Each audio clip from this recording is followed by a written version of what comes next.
Yang namanya politisi kan kadang-kadang orang tidak berpikir institusionalis, pikirnya rational choice. Iya. Mana yang paling rasional buat dia, menguntungkan ya dia pilih. Mainkan. Tapi yang terakhir ini menurut saya, wah itu sudah tidak bisa dimaafkan.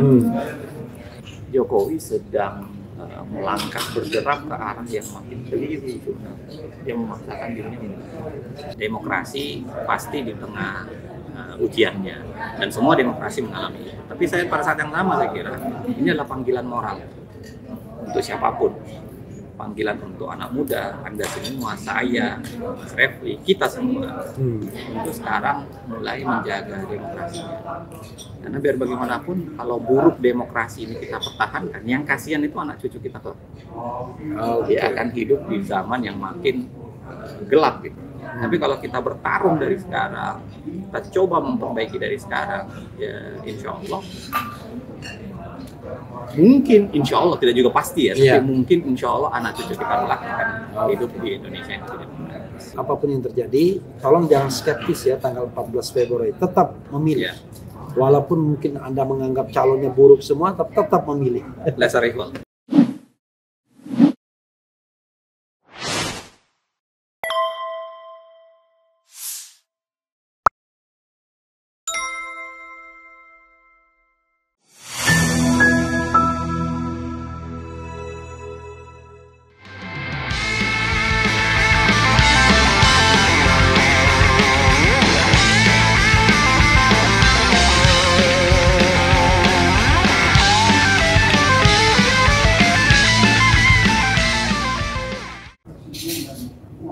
Assalamualaikum warahmatullahi wabarakatuh, sobat RH sekalian. Jumpa lagi kita di channel yang keren cadas. Tapi ente harus ngomong agak keras sedikit, soalnya kita tidak menggunakan mikrofon, hanya handphone saja. Keras saya kira.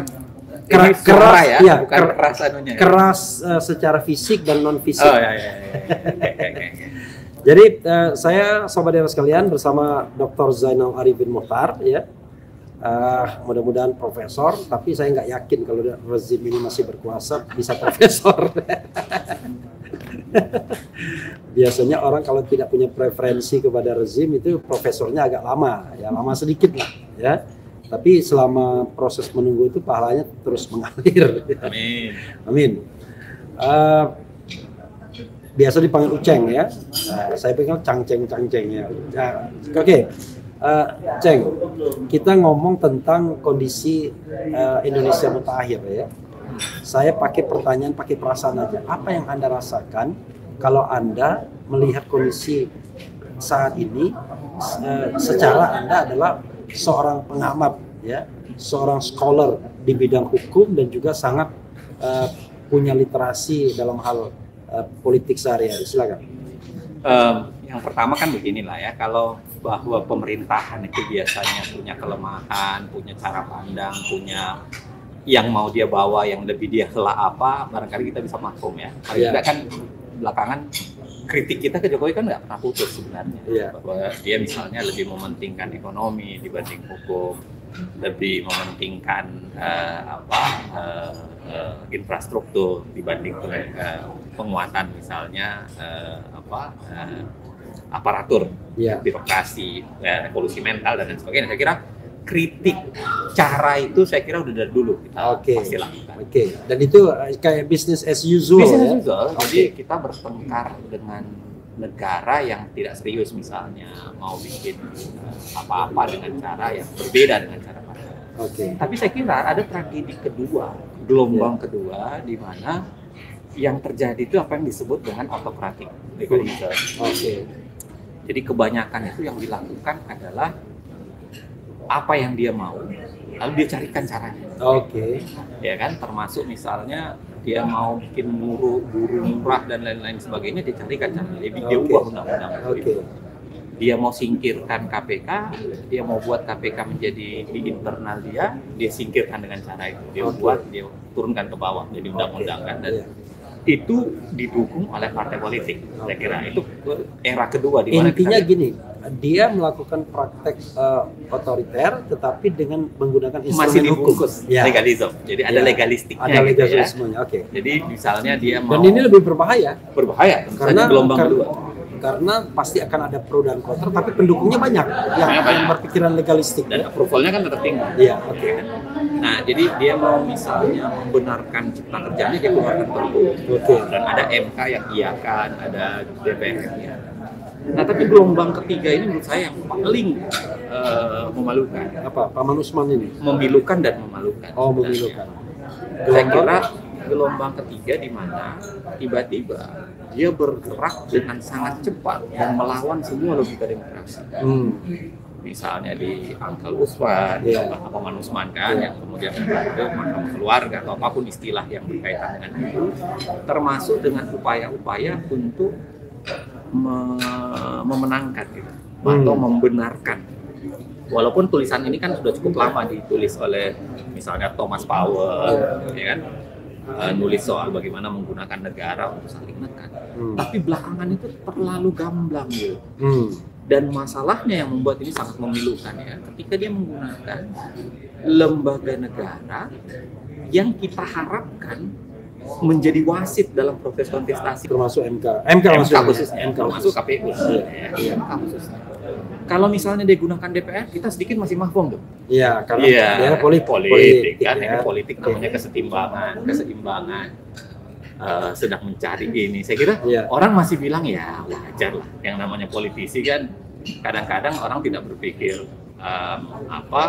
institusionalis, pikirnya rational choice. Iya. Mana yang paling rasional buat dia, menguntungkan ya dia pilih. Mainkan. Tapi yang terakhir ini menurut saya, wah itu sudah tidak bisa dimaafkan. Karena kadarnya ketinggian. Iya. Dia yang merusak, banyak sekali yang dirusak. Merusak demokrasi, merusak negara, lembaga negara yang saya kira jadi pengharapan. Coba bayangkan kalau ada apa-apa dengan pemilu kita, kan satu-satunya cara legal kita bawa ke MK. Iya. Padahal MK-nya sendiri dia rusak. Makanya saya lihat step-step perubahan ini kalau kita istilahkan ya getting worse. Jadi awalnya masih kritik ideologi lah ya. Iya. Kritik yang menurut saya kritik keyakinan ideologis, kepakaran dan lain-lain, berubah menjadi mulai penggunaan demokrasi secara serampangan.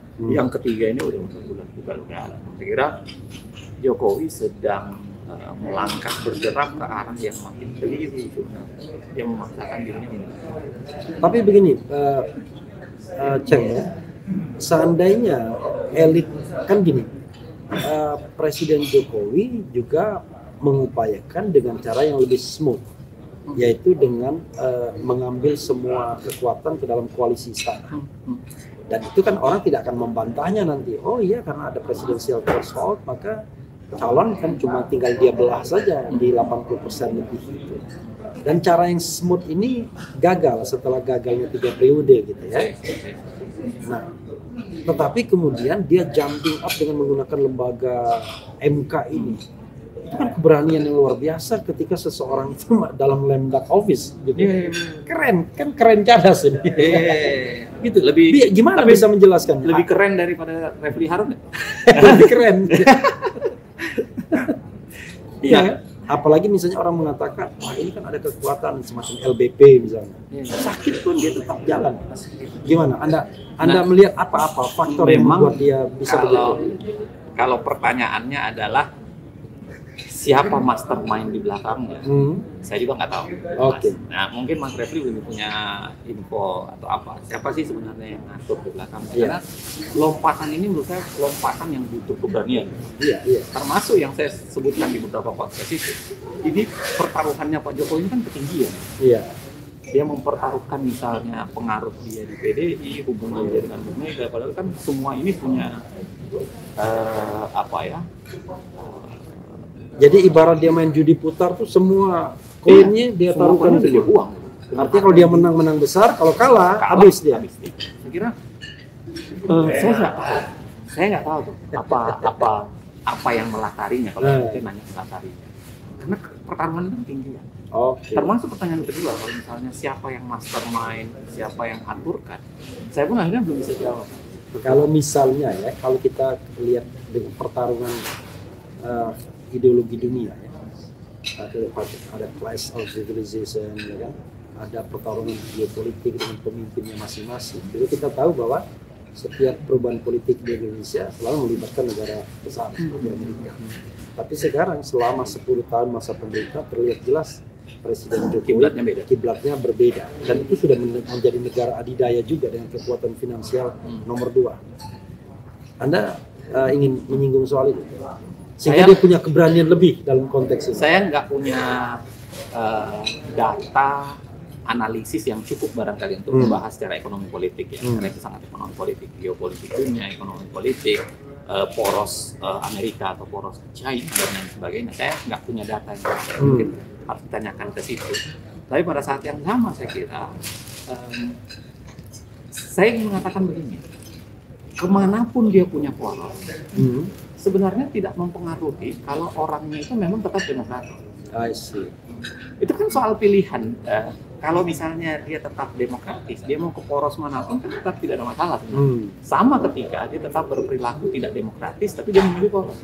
Memilih poros, misalnya ya, memilih poros Amerika, tetap saja dia bisa tidak demokratis sebenarnya kan. Misalnya kita tahu, kita mengalami itu misalnya di zaman Soeharto, lama. Jadi pilihan-pilihan itu menurut saya bukan. Nah, bisa jadi, jangan-jangan, saya bilang tadi, saya tidak punya data yang memadai. Jangan-jangan yang dilindungi itu adalah kepentingan ekonomi. Iya. Dan itu sebabnya dia penting untuk bergaul dengan memastikan di poros mana dia berada gitu. Jangan-jangan kepentingan ekonomi sebenarnya. Jadi bukan. Kemudian jangan memastikan bahwa rezim ini remains gitu ya. Remains, iya. Karena jadi, kepentingan ekonomi yang sudah terlanjur itu. Iya, itu makanya saya bilang tadi oligarki itu bekerja dengan cara wealth defense industry. Saya lihat misalnya kemarin ya, beberapa hari yang lalu, kira-kira 2 minggu yang lalu, saya datang ke IKN. Oh, ke IKN? Iya, saya lihat karena sebenarnya ada undangan ke Balikpapan, lalu sekalian lihat situ. Dan betul-betul masih brownfield begitu. Saya lihat istana presiden, wakil presiden atau rumah dinas wakil presiden belum ada bangunan satu pun, satu tiang pun belum ada. Lalu belum ada tempat yang layak untuk misalnya tanggal 17 Agustus atau 2024 upacara bendera di sana, atau misalnya ASN pindah. Tapi sepanjang yang bisa saya lihat, karena kan kita juga tidak punya akses untuk keliling ke semua tempat. Betul. Tapi apalagi Refli harus. Iya. Tapi kalau bisa. Tapi yang kita lewati adalah perumahan menteri, istana wakil, bukan istana, perumahan wakil presiden yang belum ada satu ini pun, lalu beberapa kantor di situ, MK, Komisi Yudisial dan lain sebagainya.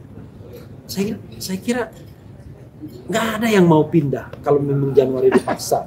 Iya, kan dari alam yang